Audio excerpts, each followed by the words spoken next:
2024학년도 대학 수학 능력 시험이 지난 목요일이었죠. 16일에 있었습니다. 전국에 44만 8,228명의 수험생들이 각자의 자리에서 큰 시험을 잘 치러냈습니다.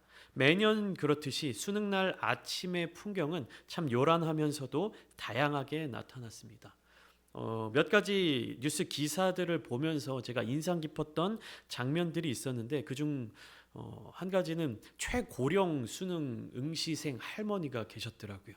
82세의 나이로 수능 시험을 보셨는데 왜 수능을 보게 되셨나라고 이제 인터뷰하는 장면을 보니까 1941년생이시더라고요. 그래서 초등학교, 국민학교 들어갈 나이가 되셨을 때 전쟁이 터져서 학교로 복학하지 못하고 또 8남매 중에 장녀셨대요. 그러니까 공부를 하지 못하는 환경 속에 있다가 이제 결혼하시고 자녀들도 낳으시고 이제 딸을 미국으로 유학 보내려고 이제 공항으로 이제 배웅을 나가셨는데 공항에 여러 가지 영어들이 있을 거 아닙니까? 근데 영어도 못 알아보고 심지어 한글도 잘 읽지 못해서 많이 당황하셨다고 합니다. 그래서 그러한 당황스러움 그리고 자녀들, 손주들 이 가족들과 함께 이 교제를 나누기 위해서 그냥 미국으로 유학 간 딸이 거기서 이제 결혼하고 자녀 낳고 한국말을 못 한대요 손녀들이. 그래서 그 손녀들과 영어로 대화하는 것이 목표다라는 그러한 인터뷰 내용을 제가 봤습니다. 그래서 고 최고령 할머니 수능 시험을 보신 그 제 기사를 보고 제가 굉장히 인상 깊었던 장면이 있었고요. 또 두 번째 장면은 제가 사진으로 보여드릴게요. 이 사진입니다. 차 앞에서 큰 절을 하고 있는 학생의 모습입니다. 마치 뭐 자동차 CF 같은 이 장면이 나와 있는데 굉장히 인상 깊더라고요. 근데 제가 이 사진을 보면서 몇 년 전이었는데 2014년도 수능 때 이슈가 됐던 또 사진이 있어요. 이거는 차 안에 타고 있는 부모님의 표정도 너무 잘 보이죠. 그래서 이게 굉장히 오래전 사진인데 절을 하는 학생 그리고 이제 이 학생을 바라보는 이 부모님의 사랑스러운 이 뿌듯한 이 눈빛이 정말로 제 인상에 오래 남았습니다. 이렇게 차 앞에서 큰 절을 하고 있는 이 학생들은 시험을 치르기 전에 어떤 마음을 가지고 있었을까요? 어떤 마음으로 시험을 치렀고 그리고 시험을 치르기 전에 무슨 마음으로 저렇게 부모님 앞에 큰 절을 올려 드린 것일까요? 뭐 키워주셔서 감사합니다. 뭐 공부할 수 있도록 지원해 주셔서 감사합니다. 응원해 주셔서 감사합니다. 등등의 여러 가지 마음들이 있었겠죠. 제가 어린 시절 명절 때가 되어 큰 집에 가게 되면 항상 할아버지, 할머니를 비롯한 집안의 어른들에게 큰 절을 올렸습니다. 그러니까 신발 벗고 집안에 들어가면 보통 할아버지, 할머니께서는 소파에 앉아 계시거나 거실 한 켠에서 이제 바둑을 두고 계시거나 이런 모습들을 제가 봤던 기억이 납니다. 그래서 우리는 그 큰 집에 들어가자마자 신발을 벗고 짐을 내려놓고 바로 할머니, 할아버지께 큰 절을 먼저 올려드리고 그 다음 일들을 진행하곤 했습니다. 당시 큰 집에서는 명절 때마다 차례를 지냈습니다. 그때 이제 신앙이 좀 없었던 때라 차례를 지낼 때 어떻게 하냐면 어른들이 다 안방에 제사상을 차려놓고 차례상을 차려놓고 차례상에 다 이제 절을 하고 그렇지 않습니까? 그러다 보니까 저는 이제 명절 때 할아버지 할머니를 만나 뵙고 큰 절을 드리는 것이 뭐 제사라든지 차례의 어떤 문화와 이렇게 겹치면서 약간의 어색함, 약간의 거부감, 뭐 그런 마음이 들기도 했습니다. 그렇지만 키워주심에 감사하고 또 오늘날 나를 있게 해주신 분들이라는 사실에 감사하며 부모님의 사랑과 은혜에 감사하는 마음이 있는 것을 알았기 때문에 그런 감사의 마음을 담아서 큰 절을 올려드렸던 것 같습니다. 나에게 주어진 여러 여러, 여러 가지 상황들을 보면서 이것들이 다 어디에서부터 시작되었는지 그것을 아는 이러한 감사의 마음이 더 확장되고 더 성숙해지면 어떻게 되느냐 하면 부모라는 사실, 이 가족이라는 사실만으로도 감사할 수 있게 된다는 것입니다. 부모님이 나에게 무엇을 해주셨기 때문에 수능 시험을 보러 가는 학생들이 큰 절을 올린 것이 뭐 공부를 열심히 할 수 있도록 이런 상황과 환경을 마련해 주신 것에 대한 어떤 받은 것에 대한 감사가 될 수도 있지만 이 마음이 결국에 확장되고 더 깊어지게 되면 어느 단계까지 나아가냐면 그냥 다른 거 없이 부모님이라는 사실만으로 그 관계만으로 감사할 수 있게 된다라는 것입니다. 저는 제 아내에게 참 고맙고 감사한 마음을 늘 가지고 살아가고 있습니다. 내조라고 하죠. 제가 담임 목회를 하고 있는데 목회를 잘 할 수 있도록 돕고 지원해주는 역할, 그리고 또 겉으로 드러나지 않는 그 부분들을 세세하게 챙겨주고 또 어린 아들과 가정을 든든하게 책임지고 세워주는 여러 가지 부분들이 많이 고맙고 감사하죠. 그런데 무엇인가를 계속해서 해주기 때문에 고맙고 감사한 것일까요? 곁에 있어주는 것만으로도, 함께 해주는 것만으로도 감사한 것입니다. 그게 아내와 남편의 관계인 것 같습니다. 세상 모든 사람들이 나에게 등을 돌린다고 할지라도 한 사람, 내 곁에 남는 사람이 바로 부부라고 하지요. 그런데 요즘은 이렇게 위대하고 소중한 부부의 관계가 너무나도 쉽게 깨어질 수 있는 시대가 된 것 같아서 마음이 참 아픕니다. 이러한 관계에 대해서 너무나도 가볍게 생각하기 때문이 아닐까 싶습니다. 가장 귀하게 여겨야 되고 소중하게 여겨야 되고 감사하게 여겨야 되는 이 관계에 대해서 매체에서 또 사람들의 인식에서 나를 중심으로 생각하는 그러한 마인드를 통해서 언제든지 깨질 수 있다, 언제든지 내가 선택할 수 있다라고 하는 마음들이 이러한 인식을 만들어 간다는 사실이 너무나도 안타까운 현실입니다. 생각해보면 우리에게 감사할 수 있는 요소들이 있을 때 감사하는 것은 참 쉬운 것 같습니다. 누가 하라고 하지 않아도 자연스럽게 하게 되죠. 오히려 감사할 수 있는 요소들이 있음에도 불구하고 감사하지 않는 사람들을 보면 우리는 그 사람들 무례한 사람들이고 이상한 사람들로 여기기도 합니다. 우리는 무엇인가를 받고 어떠한 혜택들을 누릴 때 감사하기 쉽습니다. 그런데 오늘 이 시간 함께 깊게 생각해 볼 것은 우리는 우리의 삶의 다양한 환경 속에서 어떠한 눈에 보이는 혜택이 아닌 맺어진 관계 그 자체로 감사하고 있는지 한번 고민해 봤으면 좋겠습니다. 그리고 더 나아가 우리의 신앙생활 속에서 아버지 되시는 하나님과의 관계 자체만으로 감사하고 있는지 점검하고 돌아보는 시간이 되기를 소망합니다. 물론 죄의 종된 우리들을 구원해 주셔서 하나님의 자녀 삼아 주신 것만으로도 우리에게는 갚을 수 없는 은혜요 놀라운 축복이지만 정말로 가슴에 손을 얹고 스스로 질문해 봅시다. 우리는 그 자체만으로 감사하며 살아가고 있습니까? 우리를 죄의 종된 그 삶에서 하나님의 자녀된 삶으로 구원해 주셨다는 그 사실만으로 정말 감사하며 살아가고 있습니까? 지금 내가 처한 상황과 환경이 더 나아지기를 구하고 있지 않습니까? 이 세상에서 더 좋은 여건, 더 좋은 삶의 환경에서 살아가고 싶은 그런 마음 혹은 그것을 두고 구하고 기도하고 있지는 않습니까? 물론 이러한 일들이 잘못됐다고 말씀드리는 것이 아닙니다. 그리스도인들은 하나님께서 부어주시는 은혜와 복으로 말미암아 살아가야 합니다. 그렇기에 날마다 매일매일 주시는 그 은혜를 간구하며 나아가는 것이지요. 성경 속 수많은 곳에서 하나님께서는 하나님의 자녀된 우리가 누리며 살아갈 수 있는 많은 복들을 약속해 주셨습니다. 주시겠다고 약속해 주셨습니다. 우리는 그것들을 취하여 누릴 수가 있죠. 그런데 우리가 놓치지 말아야 하는 중요한 한 가지 사실이 있는데 그것은 무엇이냐 하면 이 순서가 뒤바뀌면 안 된다는 사실이에요. 이 순서가 뒤바뀌면 안 됩니다. 하나님께서 우리를 자녀 삼아 주셨고 자녀된 우리가 하나님의 은혜로 말미암아 살아가는 것, 이 순서가 바뀌면 안 되는데, 그러니까 무슨 말입니까? 죄로 말미암아 죽을 수밖에 없었던 우리를 살리셔서 자녀로 삼아 주신 하나님, 그리고 그 하나님의 은혜를 구하며 그 은혜로 말미암아 살아가야 하는데, 이 순서를 알지 못하는 교인들이, 그리스도인들이, 성도들이 어떻게 살아가냐 하면 하나님께서 주시는 은혜와 축복을 누리기 위해서 하나님을 아버지라고 부르는 현실이 있다는 것입니다.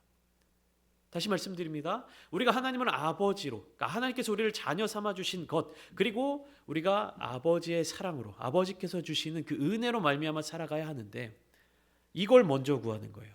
은혜, 축복, 이것을 받기 위해서, 이것을 구하기 위해서 하나님을 아버지라고 부르게 되는 경우도 있다는 사실입니다. 몇 년 전 한 공개 코미디 프로그램에서 이런 장면이 있었습니다. 두 사람이 말도 안 되는 주제로 서로 토론하며 벌어지는 여러 가지 재미있는 상황을 코미디로 짠 코너였습니다. 사회자가 있고요. 이쪽에 한 사람, 이쪽에 한 사람, 두 사람이 한 가지 주제를 놓고 토론을 하는데 그 토론의 주제도 말도 안 되고 그 토론을 하는 과정도 굉장히 말도 안 되는 그런 상황들로 코미디를 연출하는 그런 코너였는데 한 날은 이런 주제로 토론을 했습니다. 어느 날 재벌 친부모가 나타나 현재 부모님을 버리라고 한다면 누구를 선택하겠는가? 이게 주제였어요.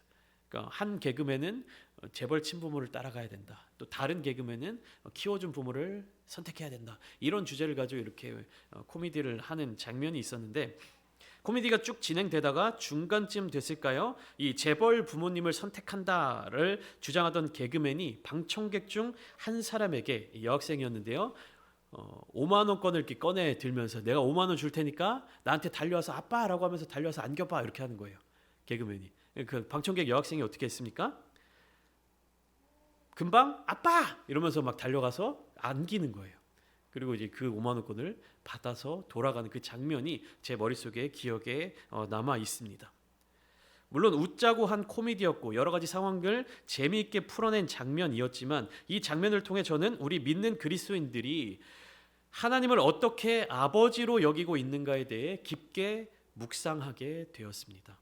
우리가 하나님을 아버지라고 부르고 우리가 하나님을 아빠, 아버지라고 부르고 하나님을 찾아가고 하나님께 다가가고 하나님께 나아가고 있는데 정말로 우리의 신앙의 삶의 부분에 있어서 하나님과의 관계가 정말 올바른 관계, 정말로 깊은 관계를 맺어가고 있는지 묵상하게 되었습니다.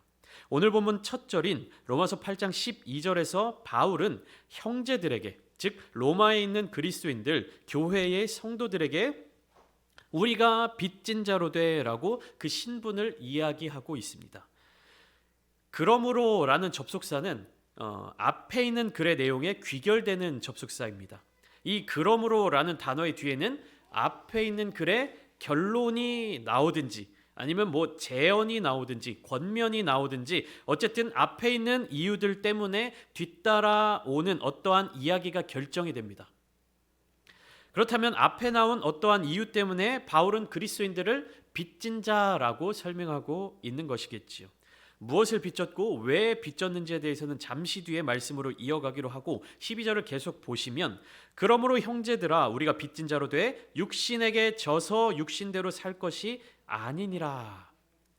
바울은 믿는 그리스도인들로 하여금 육신대로 살지 말라고 권면하고 있습니다. 왜 육신대로 살지 말라고 권면합니까? 이어 13절입니다. 너희가 육신대로 살면 반드시 죽을 것이로되.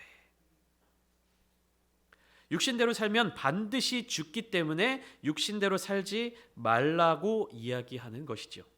그럼 무엇으로 살아야 됩니까? 13절 후반부 영으로서 몸의 행실을 죽이면 살리니.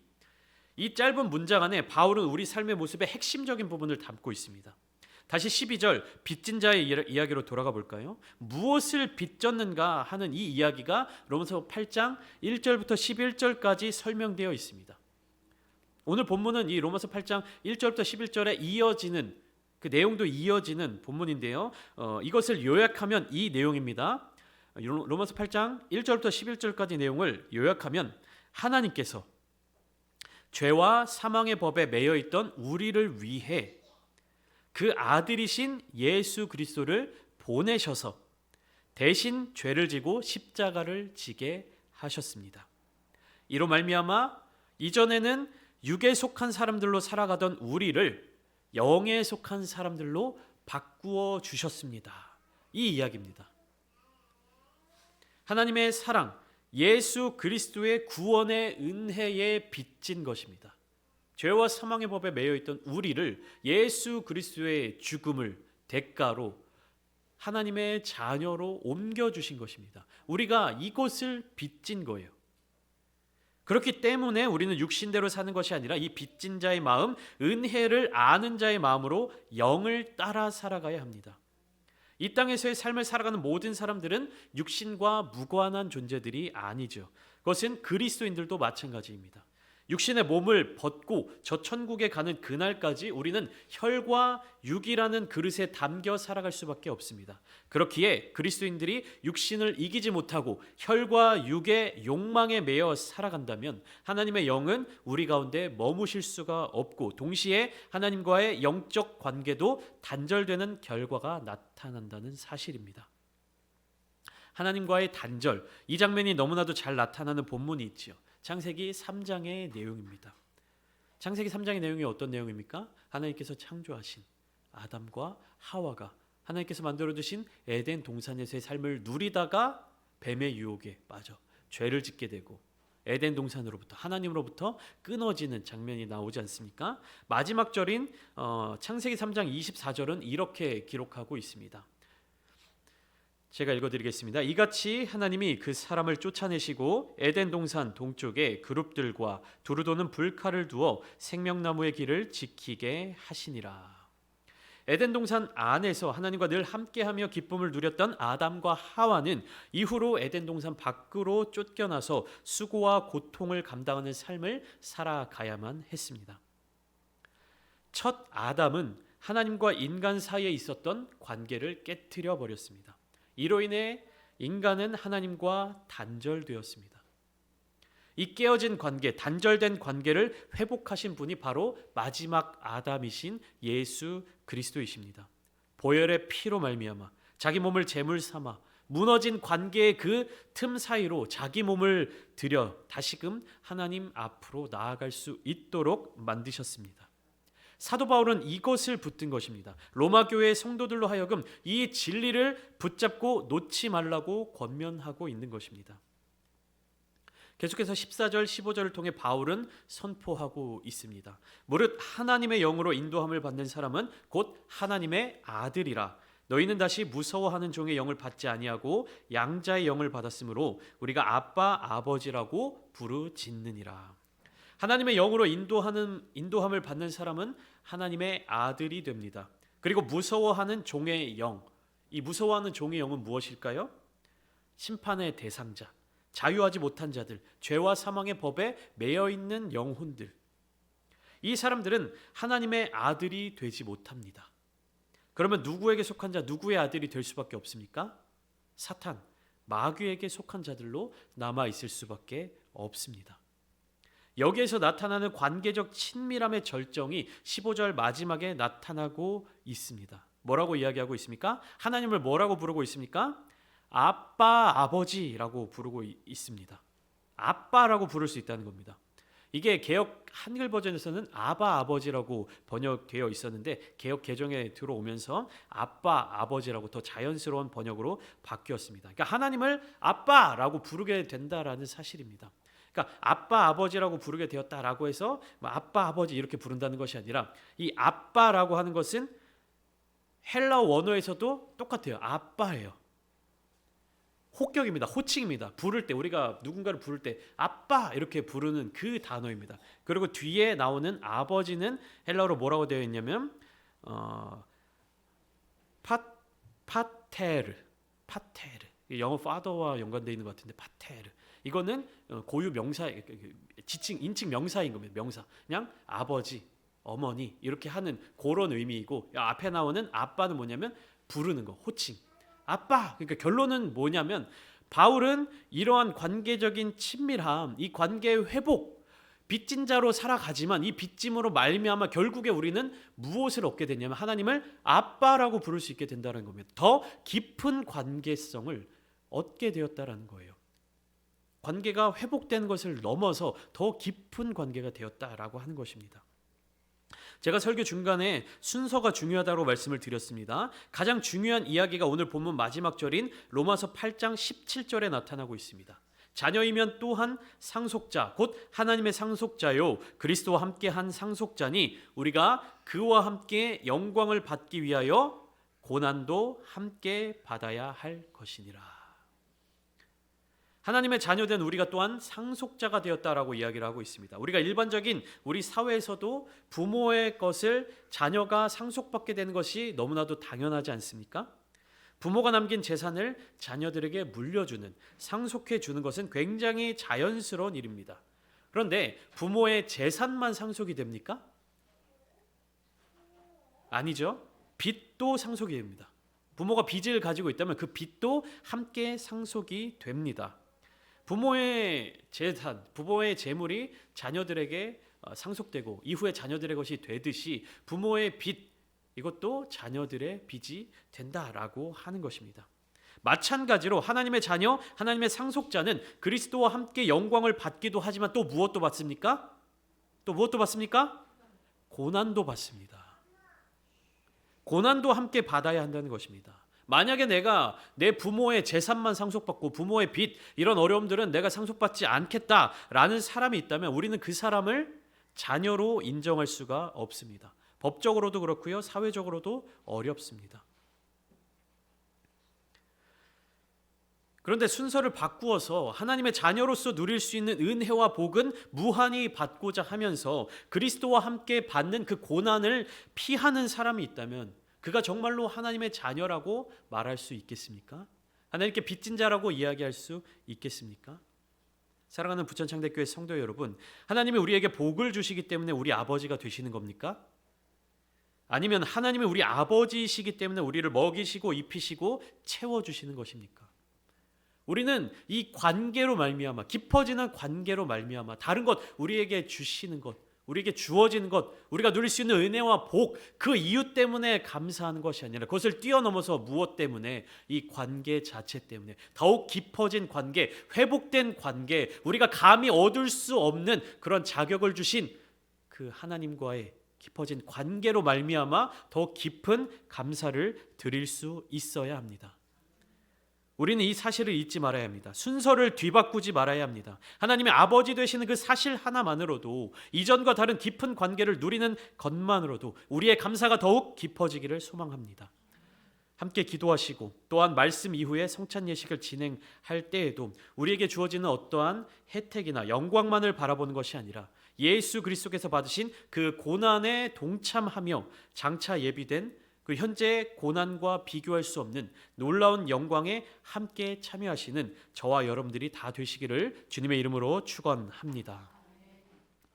관계를 회복하기 위해서 예수 그리스도께서 어떠한 일들을 감당하셨는지, 십자가, 그 보혈의 은혜, 우리가 이것을 기억하기를 원합니다. 이 시간 함께 이 찬양을 올려드리면 좋겠습니다. 보혈을 지나라고 하는 찬양인데요, 말씀을 준비하면서 이 찬양이 계속해서 제 마음 가운데 떠올랐던 찬양입니다. 보혈을 지나 하나님 품으로, 보혈을 지나 아버지 품으로, 보혈을 지나 하나님 품으로 한 걸음씩 나아가네.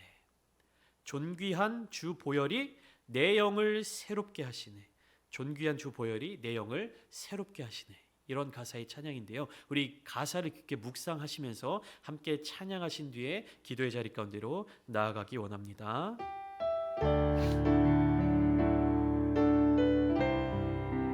함께 찬양하십니다. 보혈을 지나 하나님 품으로, 보혈을 지나 하나님 품으로, 보혈을 지나 아버지 품으로, 보혈을 지나 하나님 품으로 한 걸음씩 나가네. 우리 한 번 더 찬양합니다. 보혈을 지나, 보혈을 지나 하나님 품으로, 보혈을 지나 아버지 품으로, 보혈을 지나 하나님 품으로 한 걸음씩 나가네. 존귀한 주 보혈이, 존귀한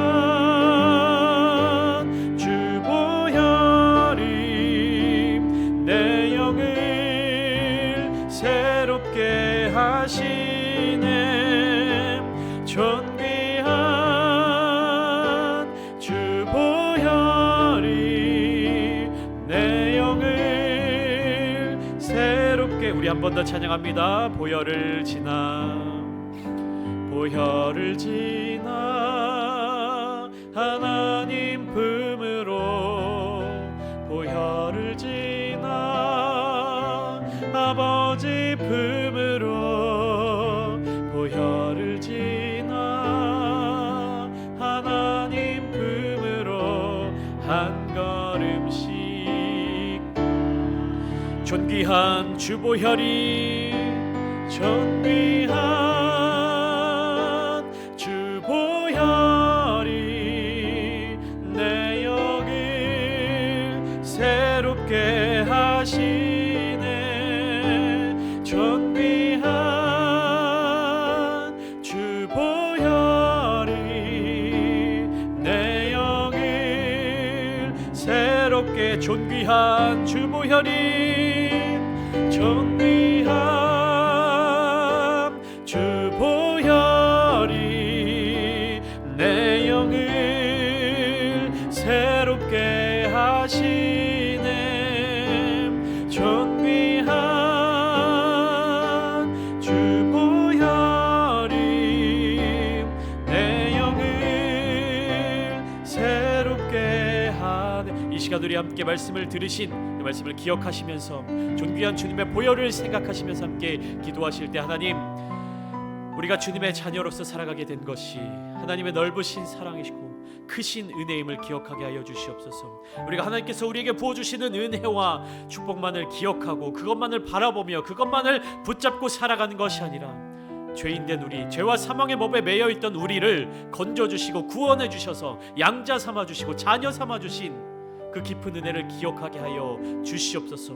주님과의 이 깊은 관계를 기억하게 하여 주시고 이 깊은 관계를 붙들게 하여 주시어서 이것으로 말미암아 주님을 향한 더 깊은 감사와 찬양과 사랑의 고백이 넘쳐나게 하여 주시옵소서. 우리가 육에 속한 사람으로서 세상과 같은 그런 마음으로 살아가는 것이 아니라 온전히 영에 속한 사람, 하나님께 속한 사람, 하나님의 마음을 아는 자들이 되게 하여 주시옵소서. 우리 그렇게 다짐하며 결단하며 주님의 이름으로 한번 부르신 뒤 함께 기도하시겠습니다. 주여